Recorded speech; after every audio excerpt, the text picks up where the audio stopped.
राहुल गांधींनी असा मोठा डाव टाकलाय, असं नियोजन केलंय, ज्यामुळे मोदी सरकार धोक्यात येऊ शकतं.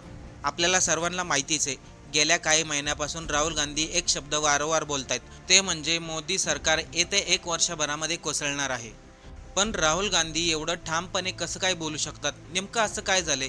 कोणतं नियोजन केलंय त्यांनी, ज्यामुळे मोदी सरकारला धोका वाढू शकतो? त्याबद्दलची संपूर्ण सविस्तर माहिती आपण या व्हिडिओमधून जाणून घेणार आहोत. त्यामुळे चॅनलवरती नवीन असाल तर सबस्क्राईब करायला विसरू नका. आता इथे प्रत्येक एक मुद्दा महत्त्वाचा आहे, त्यामुळे सर्वांनी लक्ष देऊन ऐका. मित्रांनो, 5 राज्य, तब्बल 129 लोकसभेच्या जागा आणि 2029च्या आधी केंद्रामध्ये सत्ता स्थापन करण्याची तयारी.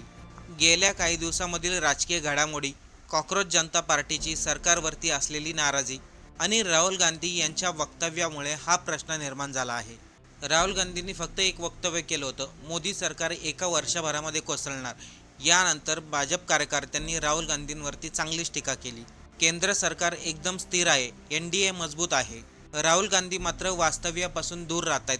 ते मनाला जे येईल ते बोलतात, त्यांना वास्तव्य कळतच नाही. पण राजकारणामध्ये फक्त वक्तव्य किंवा कोणावरती टीका करणं हे महत्त्वाचं नसतं, तर त्याच्या मागची रणनीती अधिक महत्त्वाची असावी लागते. आता इथून पुढे प्रत्येक मुद्दा महत्त्वाचा आहे, त्यामुळे लक्ष द्या सर्वांनी. राहुल गांधींनी वक्तव्य केलं, मोदी सरकार कोसळणार. पण त्यानंतर काँग्रेस पक्षाने आणि विरोधी पक्षांनी ज्या वेगाने काम केलंय, ज्या पद्धतीने निर्णय घेण्यास सुरुवात केली, त्यामुळे अनेकांच्या भुवया उंचावल्या आहेत. विशेष म्हणजे दक्षिण भारतातील 5 राज्यांमध्ये राहुल गांधींनी एक विशेष प्रकारचं नियोजन केलं आहे, त्यामुळं भाजपलाही या गोष्टीचा धक्का बसलाय. राहुल गांधींची ही रणनीती 2029च्या लोकसभेच्या निवडणुकीसाठी मोठा पाया ठरू शकते. आता बघा, केंद्रामध्ये स्थापन करण्यासाठी खासदारांची संख्या जास्त लागते आणि जर खासदारांची संख्या कमी झाली तर मोदी सरकार कोसळतंय. यासाठी राहुल गांधींनी काय नियोजन केलंय ते बघा. कर्नाटकमध्ये काँग्रेसची सत्ता आहे, तिथं काँग्रेसचं सरकार आहे, पण गेल्या काही दिवसापासून तिथं मुख्यमंत्री आणि उपमुख्यमंत्री या पदावरून वाद चालू होता. मुख्यमंत्री असलेले सिद्धरमैया आणि उपमुख्यमंत्री असलेले DK शिवकुमार यांच्यामध्ये समतोल कसं काय राखता येईल, हा प्रश्न सतत उपस्थित केला जात होता. अनेकांना वाटलं होतं की कर्नाटकमध्ये आता काँग्रेस फुटणार, मुख्यमंत्री पदासाठी मोठा वाद होणार. पण इथे राहुल गांधींनी एकदम नियोजन पद्धतीने आपला प्लॅन आखला. आपल्यातील बरेचसे लोक असा विचार करतील, केंद्र सरकार कोसळणार आणि कर्नाटकचा काय संबंध? हा व्हिडिओ सविस्तर बघा, आपल्याला पूर्ण समजेल. कर्नाटकमध्ये मुख्यमंत्री पदावरून वाद होत होता, त्यामुळे राहुल गांधींनी दोन्हीही मुख्यमंत्री आणि उपमुख्यमंत्री या दोघांनाही दिल्लीमध्ये बोलावून घेतलं, त्यांच्याबरोबर बैठक केली. मुख्यमंत्री आणि उपमुख्यमंत्री या दोघांचंही बोलणं राहुल गांधींनी ऐकून घेतलं. त्यानंतर उपमुख्यमंत्री असलेले DK शिवकुमार यांना मुख्यमंत्रीपद देण्यात आलं, तर मुख्यमंत्री असलेले सिद्धरमैया यांना उपमुख्यमंत्रीपद देण्यात आलं. या ठिकाणी राहुल गांधींनी संपूर्ण भारताला हे दाखवून दिलं, पक्षामध्ये कोणताही अंतर्गत संघर्ष नाही. कर्नाटक राज्यामध्ये लोकसभेच्या 28 जागा आहेत आणि आत्ताच झालेले मुख्यमंत्री DK शिवकुमार यांना कर्नाटकामध्ये मोठ्या प्रमाणामध्ये पाठिंबा मिळतो. त्यामुळेच तर त्यांना मुख्यमंत्रीपद देण्यात आलं आणि मुख्यमंत्री पदामुळे कर्नाटकामधील 28 लोकसभेच्या जागा राहुल गांधी म्हणजे काँग्रेसला मिळू शकतात. आता या लोकसभेच्या जागेचं गणित अगोदर समजून घ्या. आता येतं तेलंगणा राज्य. तेलंगणामध्ये 17 लोकसभेच्या जागा आहेत. तेलंगणामध्ये देखील काँग्रेसचं सरकार आहे आणि तेथील मुख्यमंत्री रेवंत रेड्डी हे सध्या काँग्रेसमध्ये सर्वात चर्चेत असलेले मुख्यमंत्री आहेत. आक्रमक शैली, वेगवान निर्णय आणि जनतेशी थेट संवाद, त्यामुळे त्यांची एक वेगळी निर्माण तेलंगणामध्ये आहे. काही काळापूर्वी पंतप्रधान मोदी आणि भाजपच्या कार्यकर्त्यांनी काँग्रेसचे रेवंत रेड्डी यांना भाजपमध्ये येण्याचा आग्रह केला होता, पण रेवंत रेड्डी यांनी ठामपणे सांगितलं, मी काँग्रेस पक्ष सोडणार नाही शेवटपर्यंत, जोपर्यंत मी जिवंत आहे तोपर्यंत. इथे भाजपला खूप मोठा धक्का मिळाला होता, कारण की आपल्याला सर्वांनाच माहिती आहे, कोणत्याही व्यक्तीला पक्षामध्ये घ्यायचं असेल तर त्याच्यावरती ED आणि CBIची कारवाई केली जाते किंवा वेगळ्या पद्धतीने त्याला आपल्या पक्षामध्ये घेतलं जातं. पण रेवंत रेड्डी मात्र कोणत्याही परिस्थितीमध्ये भाजपमध्ये जायला तयार नाही, हे त्यांनी ठामपणे सांगितलं. त्यांच्या या निर्णयामुळं काय झालं, तेलंगणामध्ये काँग्रेस आणखीन जास्त मजबूत झाली.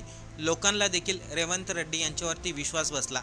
त्यामुळे तेलंगणामधील 17 जागा या काँग्रेस पक्षाच्या हातामध्ये आहेत. आता येऊया केरळकडं. केरळबद्दल आपल्याला जास्त काही सांगण्याची गरज नाही. केरळमध्ये काँग्रेसचं सरकार आहे आणि काँग्रेसलाच तिथं जास्त पाठिंबा दिला जातो. केरळ राज्यामध्ये 20 लोकसभेच्या जागा आहेत. आत्ताच नुकतंच 1 महिन्या अगोदर केरळमध्ये सरकार स्थापन झालं, काँग्रेसचा मुख्यमंत्री झाला. पण राहुल गांधी यांनी इथं खूप मोठा निर्णय घेतला आणि हा निर्णय 2029 ते येणाऱ्या लोकसभेच्या निवडणुका या लक्षात ठेवूनच घेतला आहे. केरळमध्ये स्पष्ट संदेश दिला गेला, जो पक्षासाठी काम करेल, जो पक्षासाठी लढेल त्याला महत्त्व दिलं जाईल. आणि असंही केरळमध्ये काँग्रेसलाच लोकांचा पाठिंबा आहे. त्यामुळे केरळमधील 20 लोकसभेच्या जागा काँग्रेसच्या हातामध्ये आहेत. आता पुढचं राज्य म्हणजे तमिळनाडू, जे सध्या खूप चर्चेमध्ये आहे. ते राज्यामुळे नाही तर ते तेथील मुख्यमंत्र्यामुळे. आत्ताच नुकतं 1 महिन्या अगोदर विजय जोसेफ यांनी तिथे मुख्यमंत्री पदाची शपथ घेतली. काँग्रेसने त्यांना पाठिंबा दिला, त्यामुळे त्यांचं सरकार स्थापन झालं आणि पक्षाबरोबर अटही ठेवण्यात आली.